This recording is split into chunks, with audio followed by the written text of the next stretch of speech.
시간 함께 나눌 하나님의 말씀은 마태복음 3장 16절로 17절의 말씀이 되겠습니다. 오늘 말씀은 제가 봉독해 드리도록 하겠습니다. 예수께서 세례를 받으시고 곧 물에서 올라오실새 하늘이 열리고 하나님의 성령이 비둘기같이 내려 자기 위에 임하심을 보시더니 하늘로서 소리가 있어 말씀하시되 이는 내 사랑하는 아들이요 내 기뻐하는 자라 하시니라. 아멘. 요단강에서 세례를 받으시고 올라오시는 예수께 하늘로서부터 소리가 들려집니다. 이는 내 사랑하는 아들이요 내 기뻐하는 자라. 아들을 향한 아버지의 마음이 담긴 음성이었습니다. 예수 그리스도는 하나님의 아들이시지만 그 아들에게 하나님은 내 기뻐하는 자라는 별칭으로 불러주신 것입니다. 성경에는요, 하나님께서 몇몇 사람들에게 하나님의 마음이 담긴 별칭을 붙여주셨습니다. 사도행전 13장 22절 말씀해 보니까 내가 이새의 아들 다윗을 만나니 내 마음에 합한 사람이라 이렇게 말씀합니다. 다윗에게 주신 별칭은 하나님의 마음에 합한 자였습니다. 그래서 한때 이 미국 남자 중 35%나 되는 사람이 이 다윗, 데빗이라는 이름을 사용하기도 했다고 합니다. 이사야 41장 4절 말씀에 보면은요, 여기에는 지렁이 같은 너 야곱아 이렇게 말씀합니다. 여기서 지렁이란 말은 히브리 말로 부패한 물질에서 생기는 벌레나 식물을 부패하게 하는 해충을 의미합니다. 구더기 같다는 그런 말씀이죠. 여기서 이 말씀은 무기력하고 무가치하며 때로 너무나 패역한 야곱의 자손 이스라엘을 향하신 하나님의 그 복잡한 신경을 담아서 이런 별칭을 붙여 말씀하신 것 같습니다. 그런데 이사야 41장 8절 말씀해 보니까 아브라함에게는 이렇게 말씀하십니다. 나의 벗 아브라함이라고 하셨습니다. 나의 벗 아브라함. 아브라함에게는 하나님이 하나님의 벗이라는 별칭을 붙여주신 것입니다. 참으로 놀라운 말씀이죠. 이러한 별칭을 붙들고 역대하 20장 7절에 여호사밧 왕은 국가적 위기적 상황을 하나님께 호소합니다. 주의 벗 아브라함의 자손을 치려고 온 모압과 암몬을 쫓아내 주옵소서라고 기도했습니다. 이 기도는 응답을 받습니다. 그리고 이 전쟁은 하나님께 속한 전쟁이 되게 됩니다. 하나님은 적들로 하여금 서로를 쳐서 자멸하게 만들어버리십니다.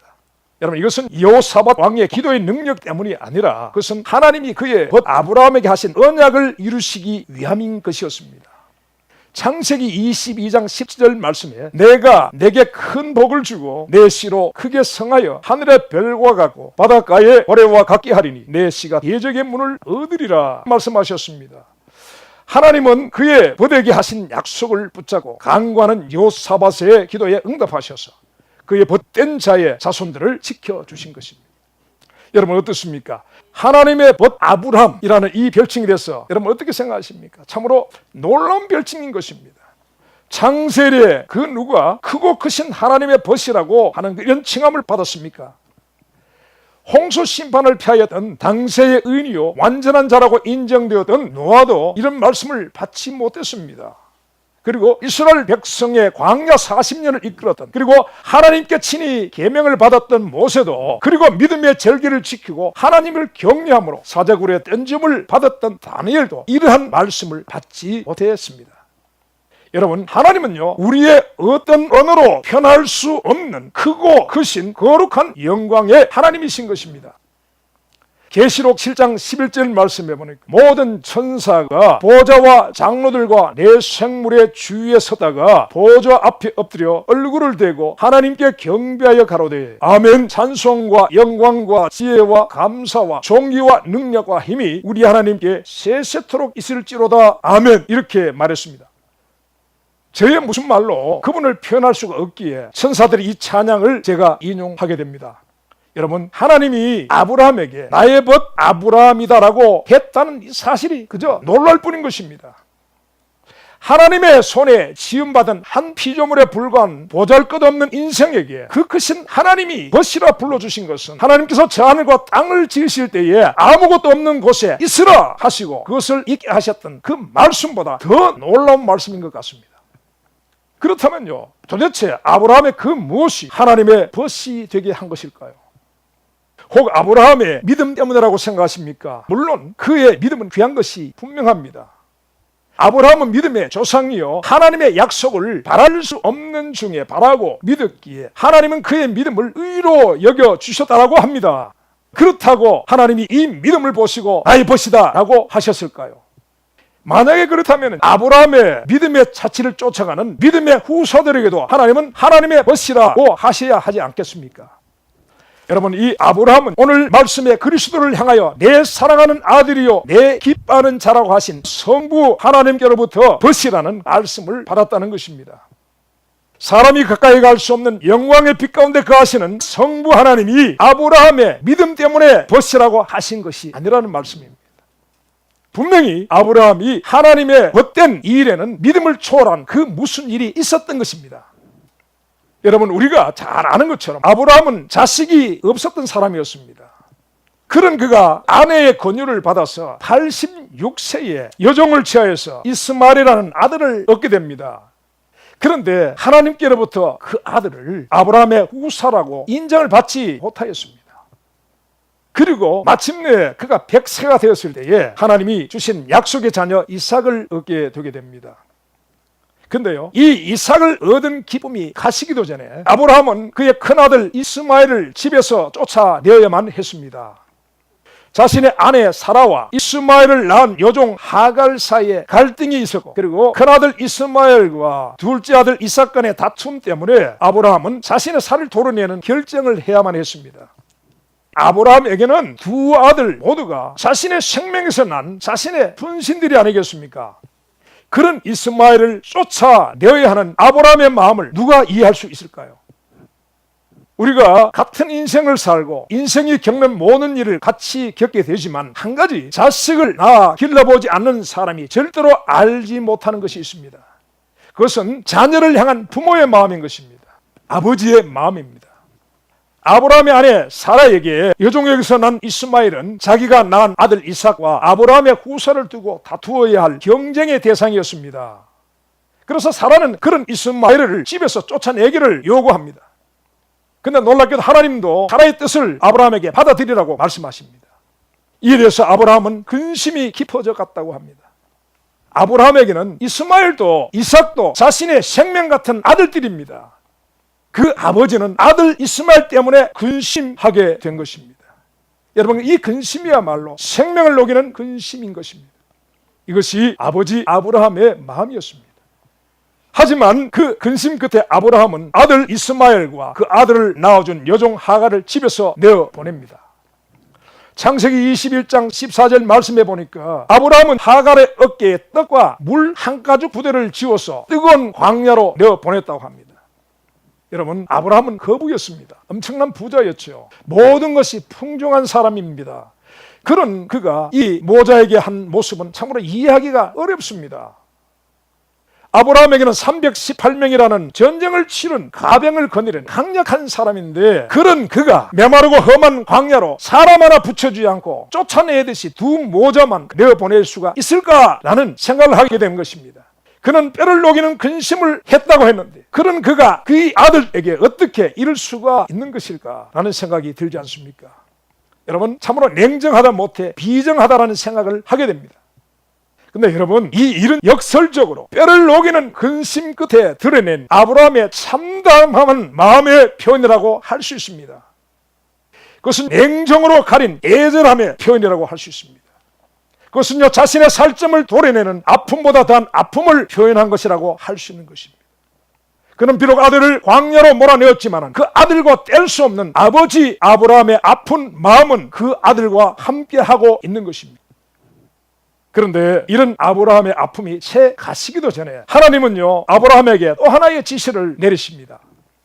창세기 22장 2절 말씀해 보니까 여호와께서 가라사대 내 아들 내 사랑하는 독자 이삭을 데리고 모리아 땅으로 가서 내가 내게 지시할 한 산 거기서 그를 번제로 드리라, 이렇게 말씀하십니다. 참으로 점입가경이라고 할 수 있습니다. 청천벽력인 것입니다. 큰아들 이스마엘을 내쫓아라 하셨던 하나님이 이제 하나 남은 이삭마저 번제로 드리라고 하시는 것입니다. 그것도요, 이제는 아예 번제물로 잡는 짐승처럼 이삭을 잡아 불에 태워 제사로 드리라고 하시는 것입니다.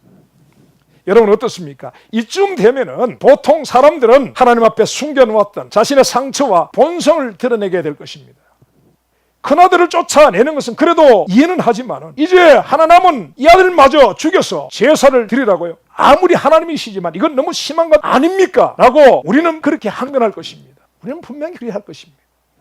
근데 놀라운 것은 아브라함은 이런 하나님의 지시에 이런 방구, 항변이나 반감을 드러내지 않았습니다. 그는 하나님의 그 말씀을 순종합니다.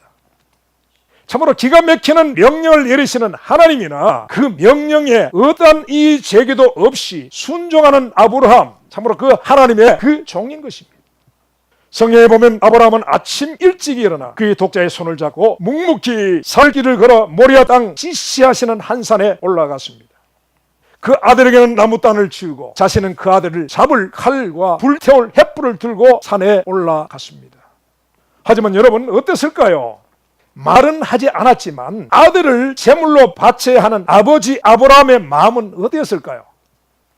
아무것도 모르는 채 어린 양처럼 자신을 따라오는 아들을 보면서 그는 어떤 생각을 했을까요? 아들이 묻습니다. 칼과 불은 있는데 제물은 어디 있느냐고 묻습니다. 이렇게 묻는 천진한 아들에게 바로 네가 제물이다라고 말해줄 수 없는 그 아버지의 마음은 어땠을까요? 어떻게 얻은 아들입니까? 100살이나 되어 얻은 아들이 아닙니까? 자신의 생명보다 더 귀한 아들인데 그 아들, 그 사랑하는 독자 이삭을 자신의 손으로 잡아 제물로 바쳐야 하는 아버지의 마음을 그 누가 이해할 수 있을까요? 그의 마음은 새가 되었을 것입니다. 이 같은 일을 겪지 않은 사람은 절대로 알 수 없는 애절함이 그 안에서 끌어올랐을 것입니다. 그러나 그는 끝내 그 아들 이삭을 제단에 묻고 칼을 내리시려 합니다. 과연 아브라함은 믿음의 조상이었습니다. 그의 믿음의 순종으로 그것을 증명하고 있는 것입니다. 근데요, 여기서 더욱 놀라운 일이 있었습니다. 더욱 놀라운 일은 그 아들 이삭의 자세입니다. 그 어린 아들은 자신을 제물로 삼으려는 아버지의 뜻을 깨닫고는 그것을 받아들입니다. 늙은 아비의 손길을 거부하고자 하면 얼마든지 할 수가 있을 것이지만 이 아들은 도수장으로 끌려가는 어린 양처럼 잠잠히 아버지의 칼날을 피하지 않았다고 합니다. 그 아버지의 그 아들이었습니다. 그런 순간 하늘로부터 다급한 하나님의 음성이 들려옵니다. 창세기 22장 11절에서 12절 말씀에 여호와의 사자가 하늘로부터 그를 불러 가로사대 아브라함아 아브라함아 하시는지라. 아브라함이 가로되 내가 여기 있나이다 하며 사자가 가로되 그 아이에게 내 손을 대지 말라. 아무 일도 그에게 하지 말라. 네가 내 아들 내 독자라도 내게 아끼지 아니하였은지 내가 이제야 내가 하나님을 경외하는 줄 알았도다 라고 말씀합니다. 하나님이 아브라함의 칼든 손을 붙잡으신 것입니다. 성경에는 이 일에 대한 해석이 나옵니다. 히브리서 11장 17절로 19절 말씀에 보면요, 아브라함은 시험을 받을 때에 믿음으로 이삭을 드렸으니 저는 약속을 받은 자로 돼 그 독생자를 드렸느니라.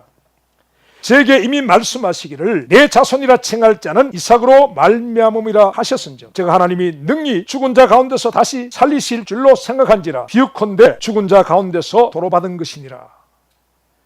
여러분, 이 히브리서 11장의 표현대로 하면은요, 비유컨대 이 모리아산 제단에서 두 죽음이 있었습니다.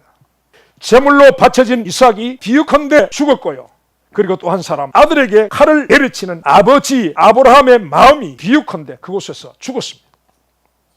독자를 데리고 걸어오는 사흘길에 이미 새가 되어 있던 아버지의 마음이 모리아산 번제단 위에서 마침내 그 독자와 함께 죽어갔습니다. 그리고요, 비유컨대 그 아들이 살아날 때 아버지의 마음도 살아나게 됩니다. 여러분, 이 아버지와 그 아들은 생명으로 연합된 하나였습니다. 이삭은 곧 아브라함의 새 생명인 것입니다. 그래서 이삭을 향하여 칼을 내리치면요, 자기를 향하여 내리치는 것과 같은 것입니다. 이것이 믿음의 조상 아브라함의 자기 부인인 것입니다. 그런 아버지와 아들은 모리아산에서 함께 죽고 함께 살아난 것입니다. 그런데 이 순간 아브라함은 문득 하나님의 사랑하시는 아들, 하나님의 독생자를 가슴에 품고 갈보리 산으로 올라가시는 하나님을 보게 됩니다. 이사야 선지자가 그리스도의 십자가를 750여 년 전에 보았던 것처럼 아브라함은 독생자에게 자신을 못 박을 십자가를 지우고 죄인들의 속죄 제물로 도살되는 어린 양으로 인류 최대의 도살장으로 자신의 독생자를 데리고 올라가시는 하나님을 보았다는 것입니다. 이미 창세전부터 시작된 이 여정 속에서 독생자를 이끌고 왔던 그 아버지의 마음은 타고 또 타서 새카만 죄가 되어 있었습니다. 성부에게 이 아들은 자신의 생명이었습니다. 자신의 전부였습니다. 자신의 모든 것이었습니다. 그 아들과 아버지는 하나였습니다. 분리될 수 없는 하나이셨습니다. 요한복음 10장 30절에 그 아들이 외치고 계십니다. 아버지와 나는 하나이니라. 요한복음 17장에서 그 아들은 창세전 곧 영원부터 아버지와 아들은 하나였다라고 증거했습니다. 그 아들은 그곳에서 3번이나 말씀하십니다. 아버지와 나는 하나라고. 그리고 여러분, 이 땅에 그분이 오실 때에 아들은 홀로 오시지 않았다고 증거하십니다. 아버지와 함께 하셨다라고 하는 것입니다. 요한복음 14장 11절 말씀에 내가 아버지 안에 있고 아버지께서 내 안에 계심을 믿으라 말씀합니다. 그리고 또한 영원토록 그 아버지와 함께 할 것임을 말씀하고 계십니다. 요한복음 14장 20절 말씀에 그날에는 내가 아버지 안에 너희가 내 안에 내가 너희 안에 있는 것을 너희가 알리라. 여러분, 아버지와 아들은 분리될 수 없는 하나이십니다. 창세기 44장 30절에 야곱이 그 아들 베냐민과 생명으로 서로 결탁되어 있던 것처럼, 그리고 아브라함의 생명이 이삭의 생명과 결탁된 것처럼 성부의 생명은 성자의 생명과 결탁되어 있는 것입니다. 연합됐다는 것입니다. 곧 하나 되어 있다는 것입니다. 아브라함은 모리아산에서 독생자를 향하신 아버지 하나님의 마음을 알았습니다. 보았습니다. 하나님이 아브라함에게 네 아들 내 사랑하는 독자 이삭을 번제로 바치라 라고 하신 이 말씀은 마태복음 3장 17절에 자신의 독생자를 향하여 내 사랑하는 아들 내 기뻐하는 자라고 하신 독생자를 향한 당신의 마음도 그러하심과 그런 아들을 죄인들의 대속을 위한 속죄 제물로 삼아야 하는 하나님 아버지의 하는 마음을 그렇게 계시하고 있는 것입니다. 그 누구도 알지 못하는 이 아버지의 마음을 오직 단 한 사람 아들을 번제물로 드려야 하는 아브라함에게 드러내 보이신 것입니다. 그런 하나님이 자신의 독생자에게 갈보리산에서 인류의 죄전을 마시우게 하셨고 사람들의 죄가 되게 하셨습니다. 그리고 그 아들을 십자가에 못 박고 고통에 몸부림치는 아들을 버리십니다. 여러분, 그 아버지의 마음을 과연 누가 알았을까요? 그리고 그렇게 버려진 하나님의 독생자가 십자가에서 울부짖으며 죽어갑니다. 엘리 엘리 라마 사박다니, 하나님이여 하나님이여 어찌하여 나를 버리셨나이까. 아들은 영원부터 자신과 함께 하신 아버지가 십자가에서도 자신과 함께 해 주실 것을 믿었습니다. 그것을 의심해 본 적이 없었습니다. 하지만 여러분, 그 아버지는 그 아들을 외면하십니다. 가장 고통스럽고 가장 비참한 절망의 시간, 그래서 가장 아버지의 위로가 필요한 그 시간에 아버지가 자신을 버렸음을 알고 아들은 절규합니다. 한 번도 아들을 떠난 적이 없던 아버지가 십자가에서 자신을 떠나신 것입니다. 아버지와 아들이 분리된 것입니다. 십자가의 아들은 홀로 버려진 것입니다. 영원부터 이런 경험이 한 번도 없었던 아들은 절규합니다. 아버지의 뜻을 따라 죄인들을 위한 십자가는 기꺼이 순종하셨지만 영원부터 함께 계셨던 아버지로부터 분리됨을 아들은 견뎌내지 못합니다. 그리스도의 십자가에서의 가장 큰 고난은 몸을 찢어 뼈를 드러내는 채찍질도 아니었습니다. 뼛속을 파고드는 목박힘도 아니었습니다. 그리고 생명을 말리는 타는 목마름도 아니었습니다. 그것은 아버지께로부터 분리됨이었습니다. 여러분, 이것은요, 십자가 이전에 아들이 경험해 본 적이 없었던 일이요, 전혀 알지 못했던 사실입니다. 아브라함이 살 길을 걸어오면서도 이삭에게 차마 말할 수 없었던 사실이 있었던 것처럼 하나님도 독생자에게 차마 말씀하지 못하신 사실이 있었던 것입니다. 십자가에서 너는 버려질 것이다 라고 독생자에게 말씀하시지 못했습니다. 독생자가 십자가에서 비로소 자신이 버림당하여 홀로 된 사실을 알게 되었고 절규합니다. 엘리 엘리 라마 사박다니. 이 아들의 절규가 천지를 올렸지만 그 아버지는 침묵했습니다. 비정해 보이는 장면입니다. 여러분, 이스마엘을 광야로 내치던 아브라함의 그 비정함을요, 우리는 갈보리 십자가에서 독생자를 내치는 아버지 하나님의 모습에서 보게 되는 것입니다. 그런데 여기서 아브라함은 아들의 부르짖음에 응답할 수 없는 아버지 하나님의 진실을 보게 됩니다. 그 아들이 못 박힌 십자가 곳에 아버지의 마음도 함께 못 박혀 있었다는 것입니다. 하나님의 품속에 있던 독생자를 자기에게서 떼어내었던 비정하게 보였던 아버지의 마음도 아들과 함께 십자가에 못 박혀 죽어가고 있었습니다. 그래서 여러분, 모레아산에서 비유컨대 두 죽음이 있었던 것처럼 저 갈보리 십자가에서도 두 죽음이 일어나고 있었던 것입니다. 십자가는 하나님의 독생자 예수 그리스도의 육체의 죽으심과 그리고 그 아들과 함께 성부 하나님의 마음이 죽으신 곳입니다. 그래서 십자가에서 그 아들이 죽어가면서 아버지를 찾았지만은 아들과 함께 마음이 죽어가는 아버지는 응답하지 못합니다. 전능하신 하나님이시지만은 죽어가는 독생자에게 응답하지 못하는 십자가에서 그 하나님은 전능하지 못하셨습니다. 이것이 십자가에 감춰진 또 하나의 진실인 것입니다. 하지만 여러분, 그런 하나님이 십자가에서 죽어가는 하나님의 아들을 바라보며 조롱하고 비웃는 무리들에게, 그리고 그 아들을 못 받게 만든 세상에게는 자신의 비통함을 드러내셨습니다. 마태복음 27장 45절 이하의 말씀해 보니까 하나님은 정오의 태양을 가려버리십니다. 그리고 온 세상을 어둠으로 덮어버리셨습니다. 땅을 흔들고 바위를 터뜨려 버리셨습니다. 성서 휘장을 찢어버리십니다. 위로부터 아래까지 찢긴 이 휘장을 우리는 신학적으로만 해석해서는 안 됩니다. 이것은 십자가에 죽어가는 아들을 지켜보시는 아버지의 마음이 어떠하심을 나타내신 것입니다. 여러분, 하나님은요 사랑이시지만은 십자가에서 당신의 아들에게만 그분은 사랑이 아니셨습니다. 그리고 가장 사랑하신 아들, 자신이 가장 기뻐하는 자를 가장 비참하게 죽게 하신 곳이 십자가였습니다. 그리고 그 십자가에서 아버지의 마음은 그 아들과 함께 죽어갔다는 사실입니다. 여러분, 이것이 하나님 아버지의 마음인 것입니다. 성부의 마음인 것입니다. 갈보리 산 십자가에 드러내지 않고 가려진 이 진실을 아브라함이 모리아산에서 아들을 제물로 바쳐야 했던 아버지의 마음으로서 보게 된 것입니다. 하늘 보좌에 앉은 독생자를 사람 되게 하여 세상으로 내려가게 하시고 갈보리 십자가에서 그 아들을 저버려야 했던 하나님 아버지의 마음을, 아브라함은 생명 같은 아들을 비정하게 광야로 쫓아보내야 했던 아버지의 마음으로 알게 되었습니다. 히브리 말로 야다라는 말은 경험을 통해서 안다는 것입니다. 여러분, 하나님은요 아브라함에게 동일한 아픔을 경험하게 하셨습니다. 그 아버지의 마음을 공유하게 했습니다. 하나님의 지시에 의해 아브라함은 독자와 함께 모리아산에 십자가 앞에 세워졌고 그 십자가 앞에서 흠없는 아들을 죽음에 내어주어야 했던 아버지만이 알 수 있는 하나님 아버지 마음을 야다로 알게 하셨습니다. 갈보리 산에서 그리고 모리아 산에서 자신들의 독생자와 독자를 자신들의 손으로 죽음에 몰아넣는 기가 막힌 일을 해야 했던 두 아버지, 그 하나님과 아브라함은 벗이 되게 됩니다. 하나님은 이 아브라함을 나의 벗이라 불러주신 것입니다. 온 인류 가운데서 성부 하나님의 벗이 된 유일한 사람이 아브라함인 것입니다.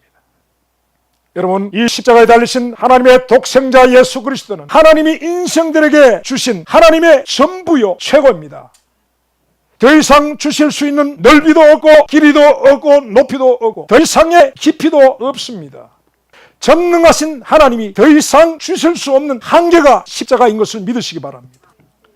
그 하나님이 말씀하십니다. 로마서 8장 32절 말씀에 자기의 아들을 아끼지 아니하시고 우리 모든 사람을 위하여 내주시니가 어찌 그 아들과 함께 모든 것을 우리에게 은사로 주시지 아니하시겠느냐 라고 말씀합니다. 여러분, 십자가는 하나님의 사랑이 확증된 것입니다. 더 이상의 증명이 필요치가 않는 것입니다.